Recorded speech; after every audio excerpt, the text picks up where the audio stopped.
Titre Vin, un nouveau concept qui allie une cave à vin et une librairie dédiée au monde du vin. Est-ce que vous pouvez nous présenter cet endroit? Alors c'est une boutique qui a été créée très récemment, qui est ouverte depuis mars de cette année, qui se situe dans le Marais, un quartier historique de Paris, à proximité de la Seine.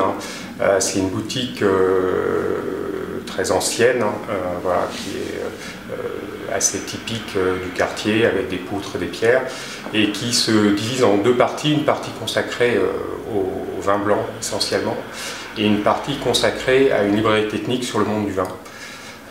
Et donc pourquoi vous avez décidé d'associer une cave à vin et une librairie?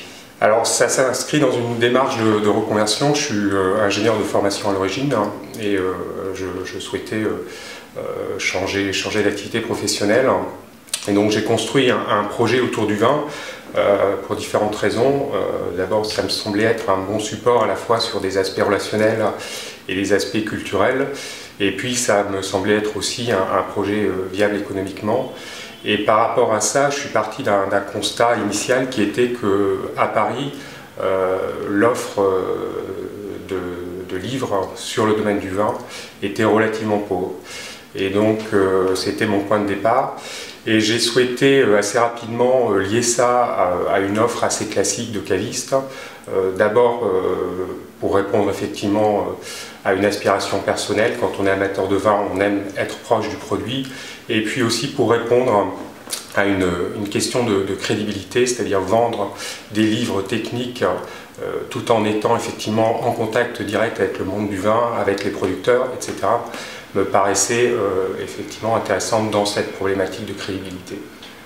Donc, dans votre cave à vin, vous mettez en avant les vins blancs. Est-ce que vous pouvez me dire pourquoi? Comment vous les choisissez?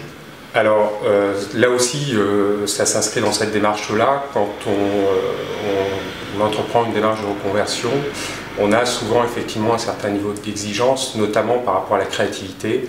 Et ça a été effectivement mon cas et je ne voulais pas m'inscrire dans un format assez classique d'une cave de proximité.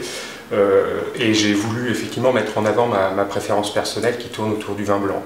Et puis aussi partir d'un autre constat qui était qu'en général, chez les cavistes, l'offre concernant les vins blancs est relativement pauvre au regard de la diversité des appellations, notamment en France. Donc sur la partie librairie, vous proposez combien d'ouvrages? Alors il y a à peu près aujourd'hui 700 ouvrages, en grande majorité en langue française, mais il y a peut-être autour de 15-20% d'ouvrages en langue anglaise, notamment pour répondre à une clientèle de quartier qui est anglophone, et puis pour couvrir aussi des domaines qui ne sont pas nécessairement bien couverts par les écrivains de langue française. Je pense notamment à tout ce qui est description des vignobles étrangers. Vous allez proposer des rencontres avec des vignerons et des écrivains. Est-ce qu'on peut parler d'un café littéraire? Alors c'est pas, à mon sens, un café littéraire dans la mesure où effectivement on proposerait à nos clients de venir lire ici, de venir consommer ici. On offre la possibilité effectivement d'acheter des produits pour les consommer chez soi ou à l'extérieur en tout cas. En revanche, effectivement, on a une volonté de mettre en place un certain nombre d'événements autour du vin, d'une manière un peu classique avec des vignerons, mais avec aussi des acteurs du monde du vin à travers l'édition. On a effectivement, à travers la librairie, une ambition de développer la dimension culturelle du vin et on souhaite effectivement mettre en place un certain nombre d'animations qui aillent dans le sens de cette promotion-là. Alors ça peut être effectivement des écrivains, ça peut être des photographes, des peintres, voilà, qui aussi, à travers leur travail, développent et promeuvent le développement du vin. Merci Manuel Dupuis. Je vous remercie.